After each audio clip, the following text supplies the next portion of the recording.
I should tell you about it. Maybe you know it already. The rise of the numbers of suicides, the homicides, the murders, the crazy people, and then those shambling things that came afterwards. I was there when we discovered the spores that started this whole mess. In the 1980s, an independent group of scientists, myself included, embarked on an expedition to Africa to search for a notorious, maddening substance only known to the locals as wasin. Apparently, this substance was spread through beautiful blom flowers which were found around in the area. When inhaled, the wasin spores caused madness and or dementia in the natives. The effects vary, though most of the time they turn mad and seek a desire to murder others.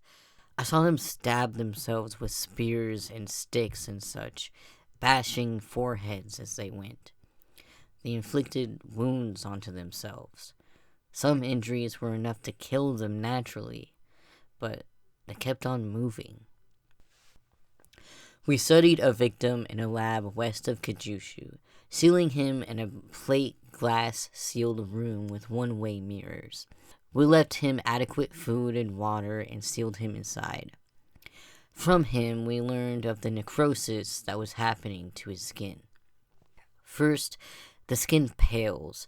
In his case, the native turned his otherwise dark skin into a dry, cracked gray. Blotches started to form, then sores. Through weeks of isolation, we saw the skin turn into a gray, cracked husk, into a greenish sore blabbering on in Africans. Days later, the man self-terminated. As he was being prepared for burial, we noticed that the corpse was twitching rapidly. It was too strange to be called a necrotic twitching. It was as if the corpse still wanted to move. After a rapid succession of twitching, the corpse simply hung limp. We attempted another experiment. Apparently, that led me to my second discovery.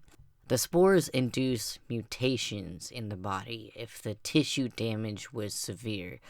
Apparently, the spores induce cellular reproduction within the bloodstream, creating cell after cell after cell. We knew something was wrong. A heavily wounded man exhibiting the symptoms of the Blom spores started to grow an inhuman amount of muscle and tissue around the injured parts of his body. We sedated him and placed him in an isolation room for study. The results were astonishing. The wasin spores regenerated parts of the wounded man's body with a red mass that gave a red pigmentation on the person's skin. The infected showed signs of an intense wendigo psychosis, an insatiable desire to feed on human flesh. As the days passed by, I started to get weary and tired. I was also frightened. The other scientists were getting weary too. When the screaming started, we were onto our knees. The man screamed his ears out. The screaming went on for days until we woke up, heard nothing, and saw a bullet hole in his chest. The reddish man lay there. I asked Peters, our hunter, if he had done the euthanasia. No, he said. Angel grabbed my gun while I was sleeping. We saw Angel, the researcher, curled into a fetal position on a corner of the lab, gun in hand. She was sobbing and whispering. When we examined her for cuts and bruises, we saw a bite mark embedded in her arm. It bit me, I can't believe it bit me, she whispered. I wanted to take a blood sample from him, and he bit me, so I shot him through the chest. That sick bastard. That sick bastard. We had taken every precaution not to get infected with the wasin agent, to the point of sterilization. Angel was obviously harboring the stage 1 symptoms of the Watson complex.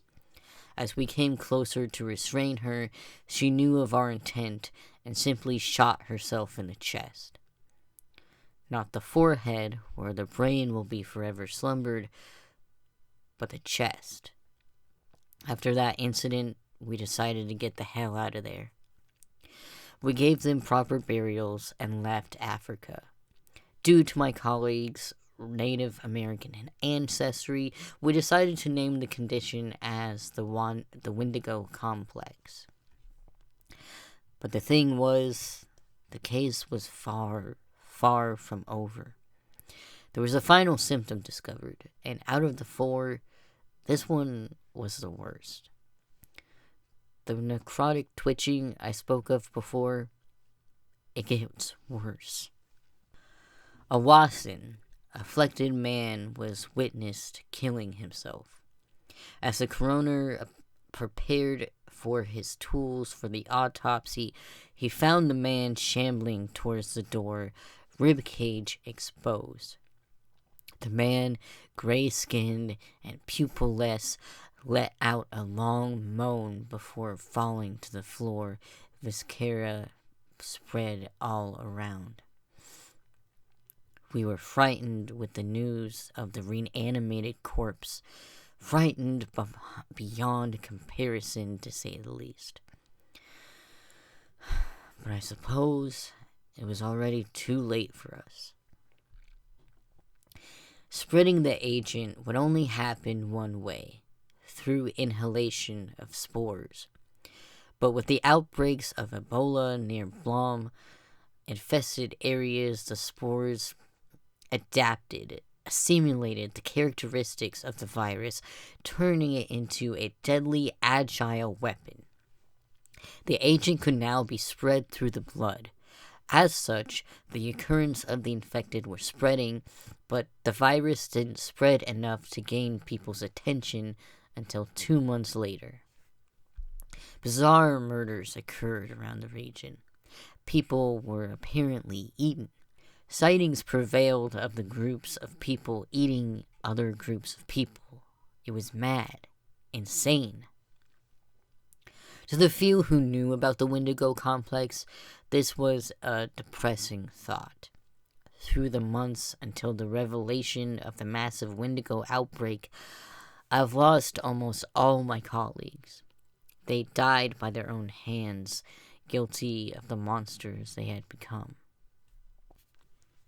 The first official sightings of the now named Wendigo men were in a small Florida island, Cassie Key, but by that time, the virus was already spreading across Americas, Europe, Asia, Africa, through birds and the like.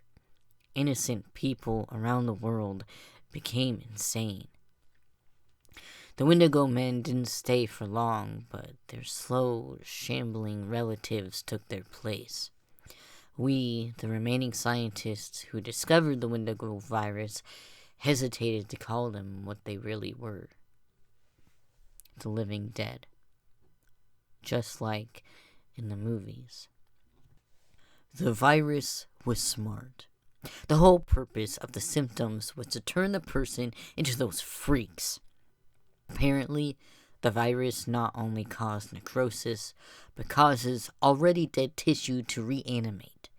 The Blom-Wasson spores were acting as some kind of reanimated reagent.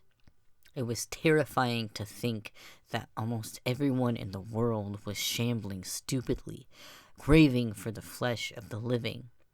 But the virus was airborne, and the majority of the population had turned into the Wendigo men. I don't know why I survived. The surviving group of scientists, I included, were escorted in by a convoy of the President of the United States towards an underground bunker in disguise of a farming ranch. We huddled up in there, waiting for a miracle.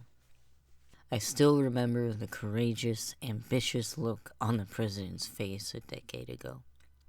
He was unfazed from all the horrors that happened around him. The soldiers looked up to him as a true leader of this band of Americans that were. He is dead now. Every year, his strength waned. The moans of the living dead echoed through every night we spent under that concrete bunker.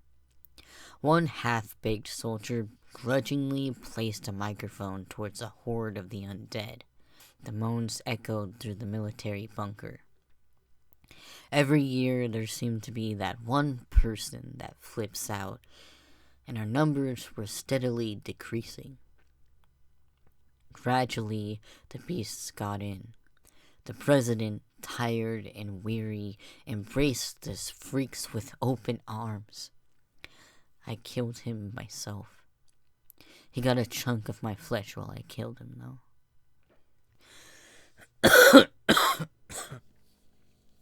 Shit. I just coughed. Well, the necrovirus just spread through my lungs, I suppose. I wonder why I'm not going crazy. Just remember, when one gets infected, he is not the same person as before. That person is dead. This is just his body. Shoot him in the head. Be careful of water, too. Drink bottled shit. The virus is waterborne in some parts of America. What else? Necrosis? The necrovirus usually causes necrosis. I've said that before. Just watch out for the patches of skin that seem odd, and dry skin, itchy skin. If you read this,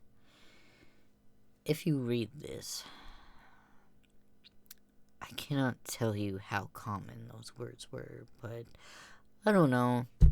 I'm afraid to say the other lines. I can't speak of them. It's too horrible. I just can't. What I'm going to become is 10 times worse than anything ever imagined in this world. I could feel it eating away at my body now. I'm dying, and I can't whimper. All my strength has gone to locking myself up. It's all for you. I stocked the closet at the back with supplies, a week's worth of food, my remaining boxes of shotgun shells, pistol clips, ammo, and 10 days worth of gas. Drive as far as Mexico, whoever you are, because they're going to spread, and then go to Antarctica. As for me, I don't know. Still, I'm dead. Deader than dead. Oh, pistol, you were always there for me. Its muzzle is caked with blood. I tried to shoot myself in the head just a few hours ago, but I decided not to. I'd shot one of those things in the face first, and when I pushed the muzzle against my temple, it was too hot It was so hot that it branded the skin of my forehead with a penny-shaped hole. I winced a bit from the pain, though I thought of you, and I guess my pain didn't really matter anymore. What mattered was the pain I'm going to cause you. I don't know how you... Huh. There goes my uvula. Look at that thing. Throbbing its last. You know, it doesn't even hurt a bit. Even though the blood just wells inside my mouth. I need a little water or something. I'll just wash it off. I'm so itchy. Damn it. My right arm is all dry and patchy in parts. Wait a minute, I have to scratch. There. Itchy gone. Uh, uh, I mean, the itch is gone. Maybe I'll just sit here and wait for it to get me. I can't pull the trigger. I want to die, but I can't. People upstairs. Not dead. I see. I scratch. I scratch. Itchy, not gone. People tasty. People tasty. Might as well go there.